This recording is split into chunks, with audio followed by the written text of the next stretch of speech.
Before we begin the presentation today, it is important to understand that this material is presented for educational purposes only, and that UBIT Professional, its representatives, officers, affiliates, and clients have not been engaged in rendering specific planning, investing, or professional services. Questions relevant to your specific tax, investment, accounting, legal, estate, or planning needs should be addressed to practicing members of those professions after fully disclosing all relevant and material facts regarding your situation. Because of the technical nature of this material and the fact that the laws are ever changing, the assistance of a competent, qualified professional is recommended when implementing any ideas discussed today. UBIT Professional and all its affiliates, representatives, and officers do not provide any legal or tax advice.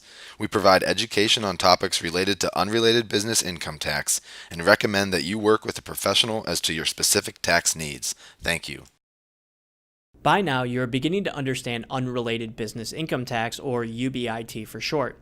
As you learned in the What is UBIT video, the tax applies to certain investments within an IRA, such as debt-financed real estate and certain entities like LLCs or limited partnerships. You also learned that there's no need to be fearful or feel threatened by UBIT. In fact, shying away from investments that incur UBIT could mean shying away from larger and more diversified portfolios. So first, let's discuss debt-leveraged real estate purchases with an IRA or other tax-exempt investment account. When referring to UBIT with debt-financed real estate, we use the term unrelated debt-financed income, or UDFI. When we are referring to the income derived from the property that was purchased with debt financing, we refer to this as unrelated debt-financed income. So there's unrelated debt-financed income tax, and then there's the income derived from those activities. When your IRA obtains a non-recourse loan in order to acquire a property, the IRA is responsible for paying taxes on the profits attributable to the debt-financed percentage. In other words, the percentage of the profits that is subject to taxation is determined by the percentage of the property that is debt-financed or leveraged. Look at it this way. If we were to purchase a property using 50% taxable money and 50% IRA money, wouldn't you pay taxes on the 50% that is financed with taxable funds? The answer to the question is absolutely. Now, don't let this deter you right away. There are a few important points to understand. First, rental properties, you can offset gains by writing off expenses and depreciation, just as you would when you use taxable funds. Second, there is a specific deduction for the first $1,000 in net operating income. Therefore, if you are under the $1,000 in net operating income exclusion, you are not required to file. Of course, unless you suffered a net operating loss, it might behoove you to report the loss because you're intending on carrying forward that loss to offset future gains. That's the third important point to consider. If you suffer a net operating loss and wish to carry it forward to offset possible future gains, you are still required to file the Form 990T, even though you have less than the $1,000 specific deduction.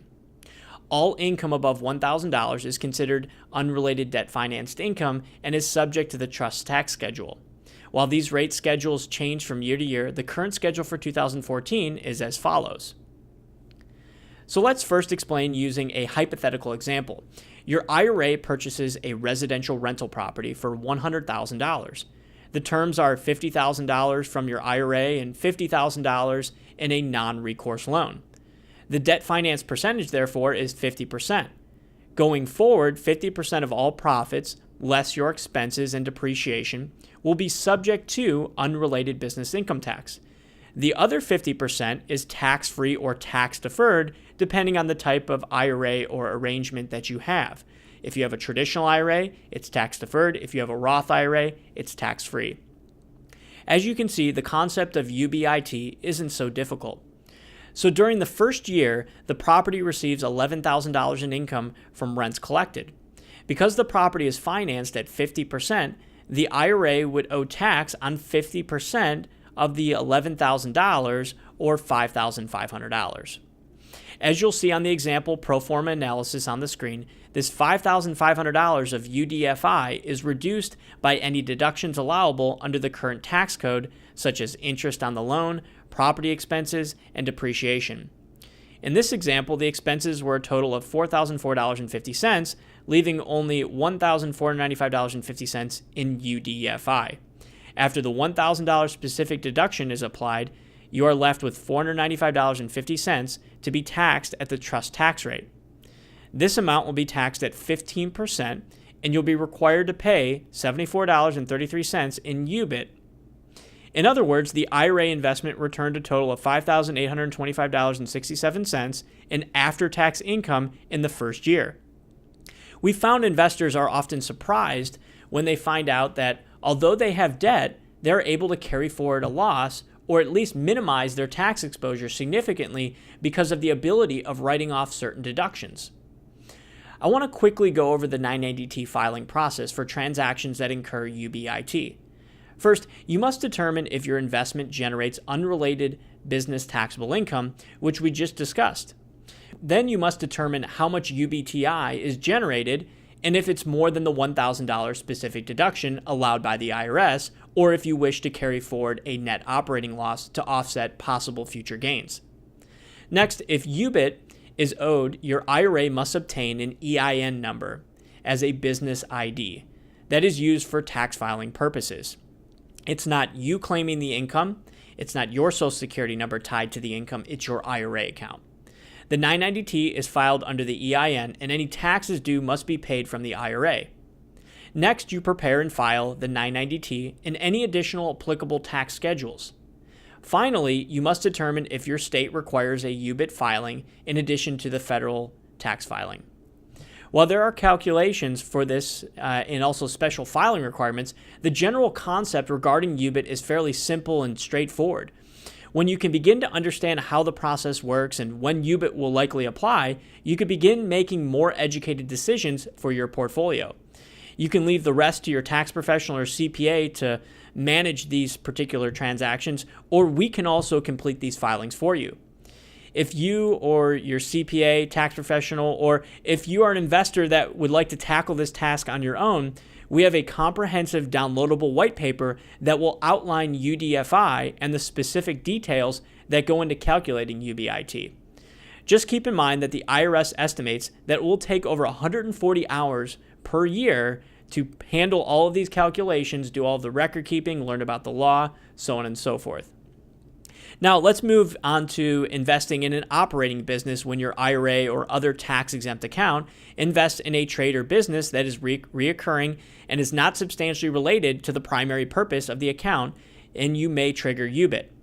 Remember, this is only when the IRA is investing in a business that does not pay corporate tax. If investing in a C corporation, the corporation pays taxes, and dividends are paid to the IRA shareholders. Dividends are exempt from taxes per Section 512 of the Internal Revenue Code.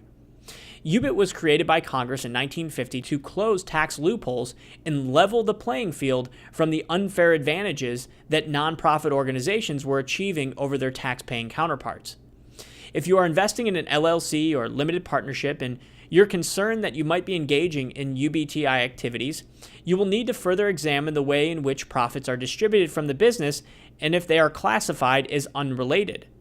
This can be done by contacting the business sponsor or examining the annual K-1 filing. According to the IRS, the sole purpose of operating the IRA is to invest and save for retirement. The argument can then be made that the business of the LLC or limited partnership is unrelated to the primary purpose of the IRA. An IRA flow-through entity does not pay tax at the corporate level, but rather passes those profits and any taxes due to the owners. If the business were not taxed, then the business income will be derived tax-free on both the corporate and personal level. While this does create tax within a typical tax-exempt account, the tax is established through the profits from a business that is unrelated to the tax-exempt account's sole purpose. Since the IRA's flow-through entity competes with other tax organizations, the IRS has established UBIT as necessary in order to level the playing field, even within an otherwise tax-free or tax-deferred account. Now that you have the basic understanding of UBIT and UDFI, what are your next steps? Well, if you know that you have incurred UBIT or will incur UBIT, you have three choices to comply by filing Form 990T. First, you can do everything on your own. Second, you can hire a CPA or other financial professional to do it for you. Or third, you can enlist our services to assist with performing the calculations and tendering the required 990T and all other tax filings. As we mentioned earlier, the IRS website estimates that it could take over 140 hours to stay on top of UBIT on an annual basis. It's certainly something to consider as you proceed with developing a pro forma analysis for your investment opportunities. If you are analyzing a transaction that you feel might incur UBIT and need more information on how to go about calculating the estimated taxation, download our free white paper today. This white paper will reference examples and calculations that will help you formulate a plan to address any UBIT activities. Thank you for joining me today.